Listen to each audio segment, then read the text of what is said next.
शक्ति, the secret divine feminine. शक्ति मतलब ताकत जो मौजूद है हमारे स्क्रिप्चर्स की गहराइयों में, और इस ताकत की शुरुआत होती है शक्त पुराण महाभागवत में मौजूद शक्ति के रूप में। सती की कहानी। सती राजा दक्ष की बेटी और भगवान शिव की पत्नी थी, लेकिन राजा दक्ष ने शिव जी को कभी नहीं अपनाया। एक बार की बात है जब दक्ष ने एक यज्ञ किया जिसमें उन्होंने सभी देवों को बुलाया, लेकिन अपनी बेटी और भगवान शिव जी को नहीं बुलाया। देवी सती को जब इस बात का पता लगा, तब उन्होंने शिव जी से कहा कि वो इस योजना में जाना चाहती हैं। उनका मानना था कि एक बेटी को अपने पिता से बुलावे की जरूरत नहीं है, लेकिन शिव जी ने उन्हें जाने से मना कर दिया। भगवान शिव की इस बात पर सती को बहुत गुस्सा आया। उन्हें लगा कि जैसे शिव जी उन्हें सृष्टि की माँ की तरह समझ ही नहीं रहे हैं। क्रोध में और अपनी ताकत का प्रदर्शन करने के लिए सती एक एक कर आदि शक्ति के सभी रूपों को धारण करने लगी। समुद्रों में तूफान आ गया, पहाड़ हिलने लगे, पूरा संसार शक्ति और क्रोध के आगे झुक गया। कहा जाता है शिवजी ने बचाने की बहुत कोशिश की, लेकिन देवी शक्ति ने हर बार उन्हें अलग अलग दिशा में जाने से रोक दिया। देवी शक्ति ने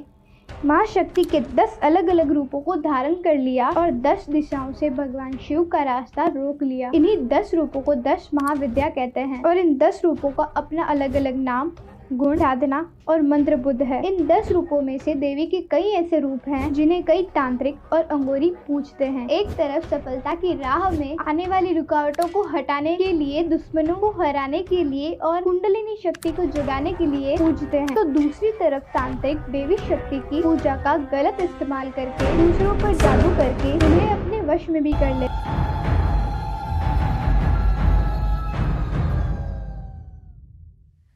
देवी का सबसे पहला रूप है काली, जिनके बाल खुले और बिखरे हुए हैं, जिनका शरीर अंधेरी बादल की तरह काला है। काली एक लाश पर खड़ी होती है।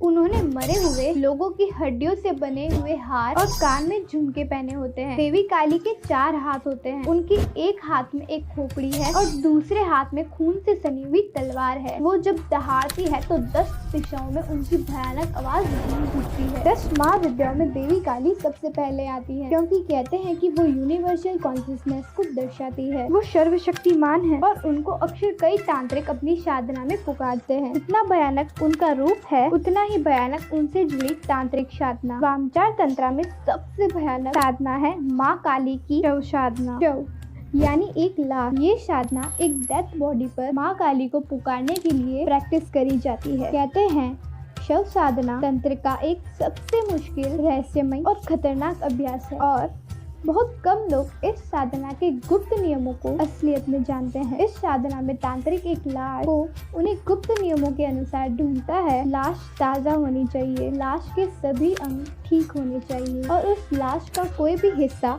गायब और खराब नहीं होना चाहिए। और सब साधना के लिए जरूरी है वो साधक किसी का खून ना करे, उसे वो लाश कहीं पड़ी हुई मिली चाहिए। तांत्रिक साधु फिर उस डेथ बॉडी पर बैठकर अपने गुरु द्वारा दिए गए मंत्र का जाप शुरू करते हैं। इन मंत्रों के जाप के दौरान माँ काली कई बार इन तांत्रिक की परीक्षा लेती हैं। उसे आकाश से आवाजें सुनाई देती हैं, जिससे उसे ललचाया जाता है कि वो इस साधना को रोक दे और अपनी किसी भी मनचाही इच्छा को पूरा कर ले, लेकिन उसे बिना डिस्ट्रैक्ट हुए अपने मंत्रों का जाप करते रहना होता है। फिर वो शव हिलने लगता है और अचानक जिंदा हो जाता है। शव के जिंदा होने के बाद भी तांत्रिक साधु को अपना जाप जारी रखना होता है, बिना अटके और बिना डरे, क्योंकि अगर साधक भयभीत हो जाता है और अपनी साधना को बीच में ही छोड़ देता है, तो कहते हैं या तो फिर वो मर जाता है या पूरी तरह अपना दिमागी संतुलन खो बैठता है। जो इस पड़ाव को पार कर लेता है, काली उस साधक के सामने आ जाती हैं और उन्हें मोक्ष दे देती हैं, उसकी मन चाहे इच्छा को पूरा करती है। तंत्र में देवी की रूपों की साधनाएं तो भयानक है, पर कुछ ऐसी देवियां भी हैं, उनके रूप और उनसे जुड़ी कहानियां और भी गहरी और डरा।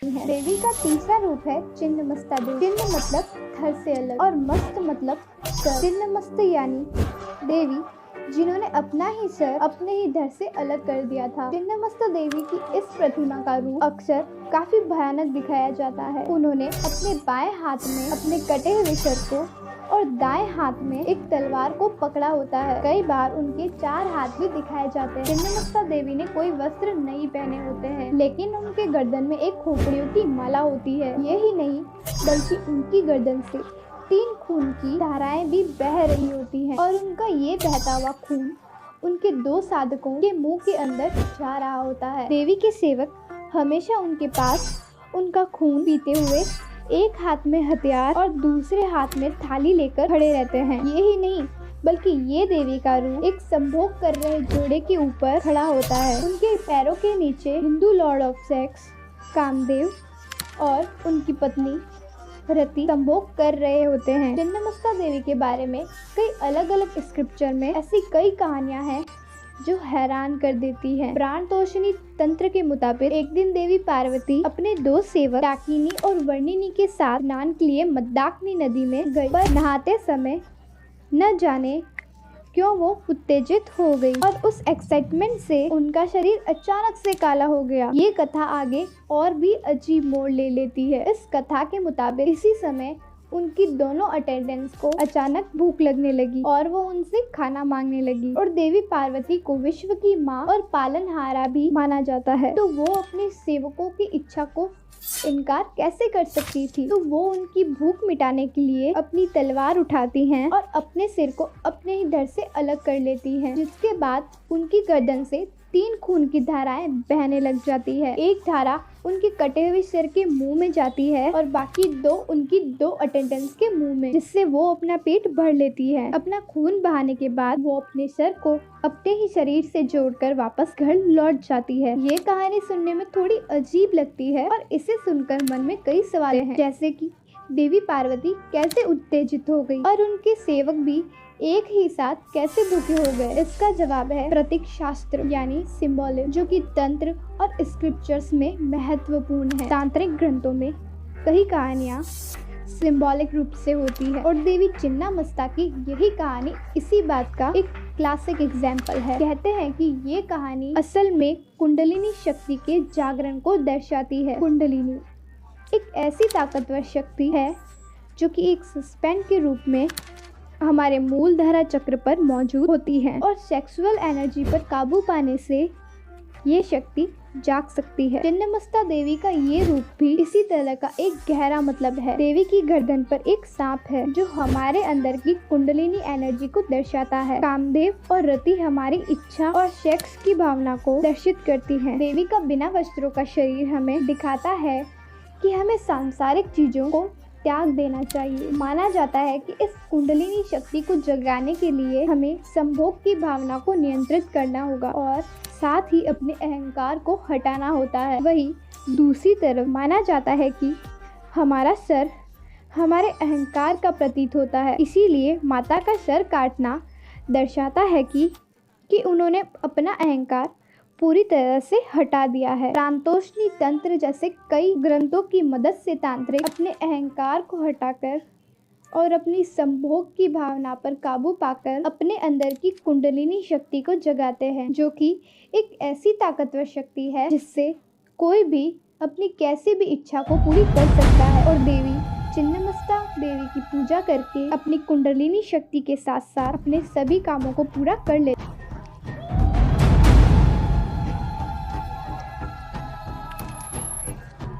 कहानियाँ, भय, ये सब एक तरफ, लेकिन तंत्र में विनाश का भी एक बहुत बड़ा सच माना जाता है और विनाश की देवी माना जाता है महाविद्याओं की 5वीं देवी भैरवी, मतलब भयानक, भयंकर या डरावना। देवी भैरवी एक ऐसी देवी है जिनकी उपासना से कहते हैं कि तीनों लोकों में भय फैला हुआ है। भैरवी सृष्टि की रचना और उसके विनाश के लिए जिम्मेदार है। उनके बाल दूसरी देवियों की तरह सज धज कर नहीं रखे होते हैं, बल्कि सर पर इधर उधर फैले हुए होते हैं। वो लाल वस्त्र पहनती हैं और उनकी गर्दन में मरे हुए लोगों का हार होता है, बिल्कुल देवी काली की तरह। उनके हाथों में भी एक तलवार और बिना धड़ का सर होता है। उनका रंग लाल होता है और उनके पूरे शरीर पर खून लगा होता है। देवी भैरवी अक्सर क्रिमिशन ग्राउंड पर बिना सिर वाले शव के ऊपर बैठकर साधना करती हैं। माना जाता है कि देवी भैरवी का घर स्वर्ग में नहीं बल्कि पाताल लोक में है। वो एक रहस्यमयी देवी हैं,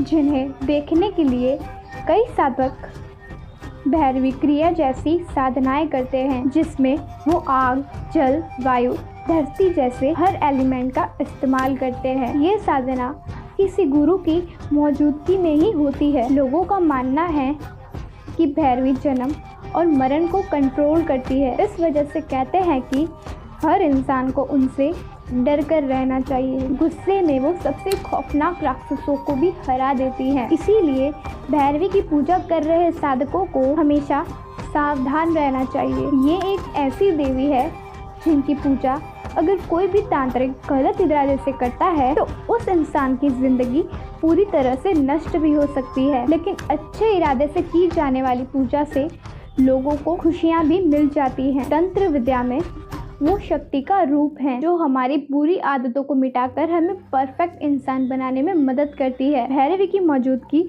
आज की दुनिया में भी प्रतीक है। वो महत्वपूर्ण यूनिवर्सल चेतना की एक रूप है और 10 महाविद्याओं में से सबसे तंत्रशाली विद्याओं में से एक मानी जाती हैं। तंत्र में अनेक चीजें हैं, जैसे खून, संभोग, जिन्हें अलग रूप से दर्शाया जाता है। इसीलिए कुछ लोगों को अक्सर तंत्र विद्या के बारे में सुनकर काफी डिस्टर्बिंग लगता है, लेकिन तंत्र इन चीजों को गलत नहीं मानता, बल्कि इन सब को जीवन का एक जरूरी हिस्सा मानता है और इन कथाओं और साधनाओं से हमारे डर को दूर करता है। क्या आप जानते हैं, वाराणसी में एक ऐसी जगह है जहां लोग स्पेशली मरने के लिए जाते हैं। मुक्ति भवन, जिसे सैल्वेशन होम भी कहा जाता है, उसके हर कमरे में रह रहे लोग सिर्फ मौत का इंतज़ार करते हैं। अगर आप इसके बारे में और जानना चाहते हैं तो हमें कमेंट बॉक्स में ज़रूर बताइएगा, और अगर आपको इससे कुछ अच्छी जानकारी मिली हो तो इस वीडियो को लाइक ज़रूर की दीजिएगा। अगर आप नए हैं तो सब्सक्राइब करना बिल्कुल मत भूलिएगा।